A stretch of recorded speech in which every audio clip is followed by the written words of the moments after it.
ඒක ඔයාලනේ ඉතින් සාදාගෙන පිළිගන්නවා මගේ වීඩියෝ එකේ තියත ගැන තියෙන්නේ ඉස්සර ගැන තියෙන නිසිපුරසිපුර ඉවෙන්ට් එකක් ගැන. ඉතින් මේ ඉවෙන්ට් එක කලින් තෙවිලා දෙන ඉතින් මේ පින්ක් ඩයමන්ඩ් ඉවෙන්ට් එක මේ ඉවෙන්ට් එකෙන් ඉතින් එච්චර ලොකු දේවල් ඉතින් අපිට බලාපොරොත්තු වෙන්න බෑ.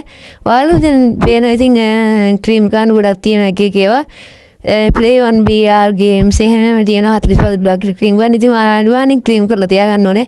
ඉතින් මෙතන ඔයාලා දෙන්න පුළුවන් 29 ඔක්තෝබර් 16 නොවැම්බර් වෙනකන් ඔයාලා පින්ක් ඩයමන්ඩ් එක ගන්න උලා ඊට පස්සේ ඔයාලා බලන්න පුළුවන් ස්ටෝර් එකනවා 18ත් 30ත් නොවැම්බර් වල ඉතින් මේ ක්‍රීම් ගන්න නවත්තන්න පුළුවන් මෙතන එක්ස්පයරින් ඩේට් ඉඳි 26/1/14 දවසේ මේ හැම වෙන කාර්යයක් තාච්චි ස්කින් නෑ ඒ වගේම මෙතන ප්ලැනට් එකට ස්කින් එකක් තියෙනවා ඒ වගේම වෝල් එකක් බලා ගන්න පුළුවන්. ඉතින් එතන අපි ලොකු දේවල් බලාපොරොත්තු වෙනවා මේ ඉවෙන්ට් එක මොකද ෆ්‍රී හම්බෙනයක් ඉන්න. ඉතින් මේකත් එක්ක තව ඉස්සරහට ඉවෙන්ට් එන්න පුළුවන්. ඒ වගේම ආවදෙන් ඉතින් ඒව බණ්ඩලයක් තව ඉස්සරහට එන්න දෙනවා. ඉතින් මම ඒ රිවිව් එකත් එක්ක ඉස්සරහට එන්න. ඉතින් අදට යනවා.